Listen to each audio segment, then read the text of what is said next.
Are you bringing up Signal again? I thought they gave that up 2 weeks ago. Just the same old stuff from the media. That's an old one. Try finding something new. Hoaxsters. This group, no, this group right here, full of hoaxsters that peddle anonymous sources from leakers with axes to grind, and then you put it all together as if it's some news story. Have you spoken to the president? Have spoken to the president, and we are going to continue fighting on the same page all the way. It's Ken Harbaugh with the Midas Touch Network. The Pentagon is falling apart. If ever there was an I told you so moment, it's this. While every single Republican senator voted for the incompetent Pete Hegseth to become Secretary of Defense, every single Democrat voted against him. Before that vote, Tammy Duckworth, war hero and senator, came on this program to make the case for how ill-equipped Hegseth was to run the DoD. And it has taken almost no time at all to prove how right we were. But as satisfying as the well-deserved I told you so might be, this is the Department of Defense we're talking about. America's national security is on the line, not to mention the lives of the men and women in uniform who carry that burden. Yet every day a new story breaks about just how dangerously dysfunctional the Department of Defense has become under Hegseth's so-called leadership. I asked Kris Goldsmith to help us understand what's going on, especially the latest purges, which seem to be an attempt to remove any remaining shreds of professionalism within the department. Here's our conversation.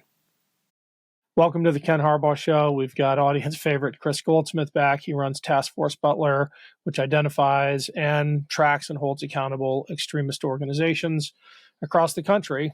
One of those extremist organizations might just be the SecDef's office at the Pentagon these days. The place seems to be falling apart, Kris, and you've got some inside insight into the personnel decisions there and just how dangerous this latest purge may be when it comes to the positioning of America's defense establishment. Yeah, so for context, I used to work in Washington at a major veteran service organization, Vietnam Veterans of America, and that is around about the time before Trump was elected the first time that I met Dan Caldwell.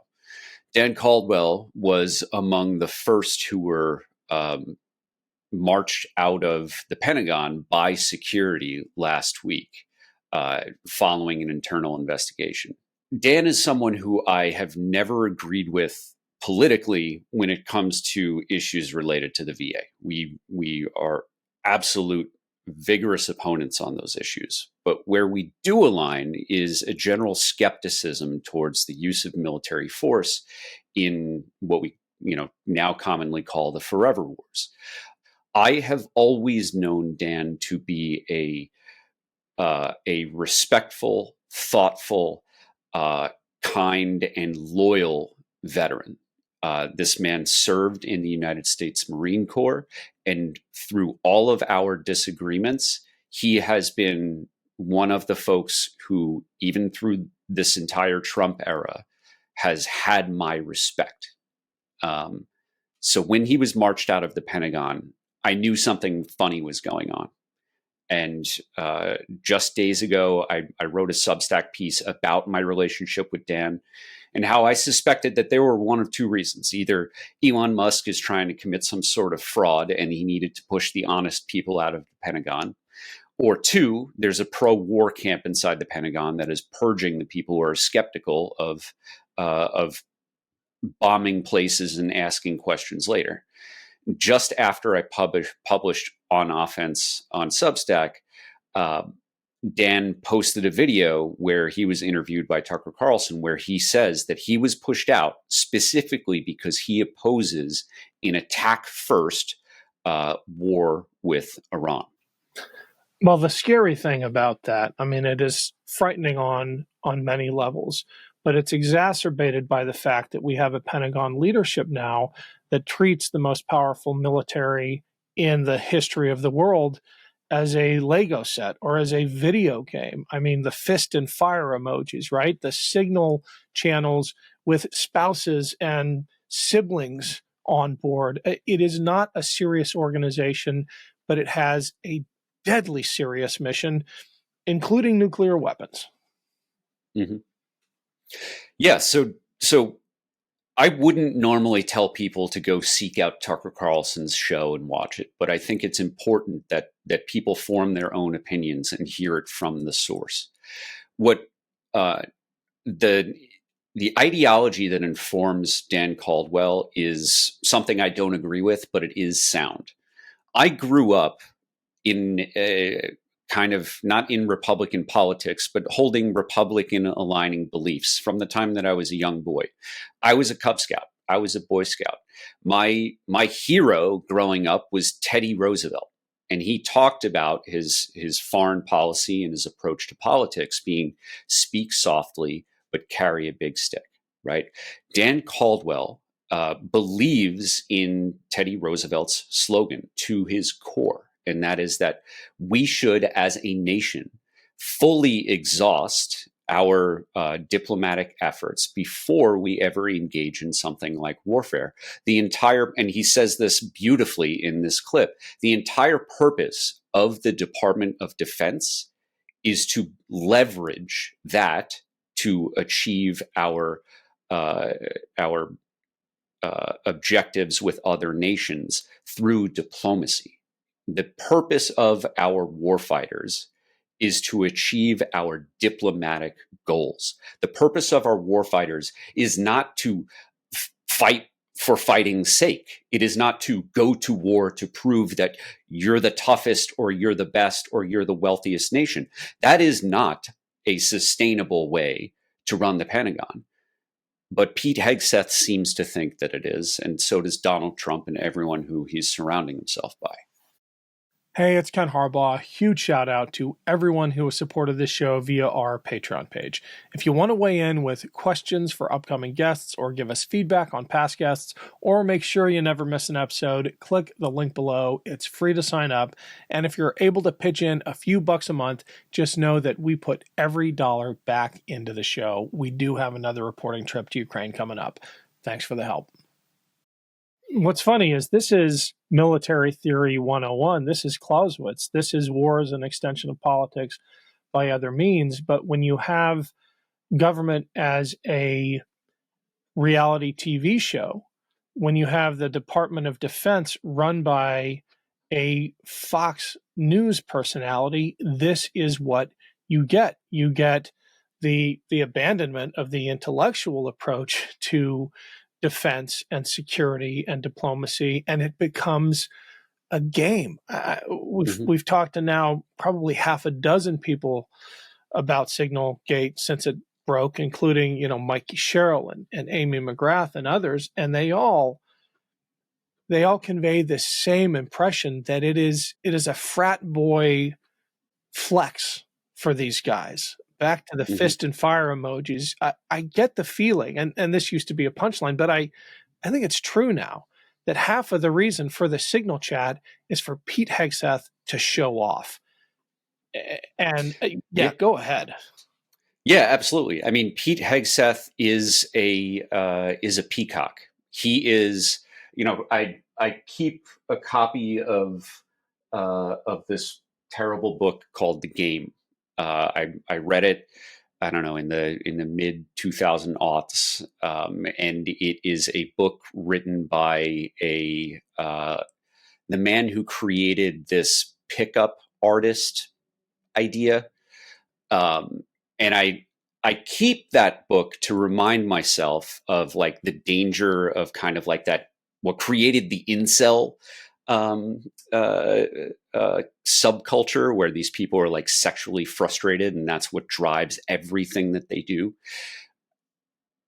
Everything about Pete Hegseth reminds me of that book, The Game. It is a man who is fundamentally insecure. He recognizes that he has some flair, that he is a good-looking guy. That's why he got his job on Fox News. But from the time that he was at Vets for Freedom, which was the inception of what became Concerned Veterans for America, where he was a rabidly pro-Iraq war advocate, before he got into VA policy. His thing has always been about the flair. It has always been about showing off. And when he goes now as Secretary of Defense on, I think, Brian Kilmeade's show just a few days ago, he is trying to make himself a mini Trump. He is trying to talk about how he's a martyr and that this isn't really a scandal and that they're just going after the media, the liberals, the left, the Democrats, the rhinos, they're all going after him, not because he violated every cybersecurity training that he has ever done as a former Army major, but because the man has no qualifications to be the Secretary of Defense. So he is instead trying to puff up his chest and he's trying to peacock because he knows that his audience of one, Donald Trump, he loves that shit. Yeah. I'm so glad you pointed out the audience of one, because I think what comes through for almost every vet and certainly people who are currently serving, watching that peacock display is, he's not talking about us. He doesn't care about us. And we've all had leaders like that, and you can spot them from a mile away. Kris, where can people find you? Please tell us about your Substack page and what you're up to with TFB and the other stuff. Yeah, so I would love for people to, if they want to read my long form reporting about things like Dan Caldwell and kind of an inside look as to what's going on at the Pentagon, you can go to onoffense.substack.com. I also want to encourage people to check out my new podcast, also on Substack, but anywhere else that you listen to podcasts. It's called The Find Out Podcast. So you can go to findoutpodcast.substack.com.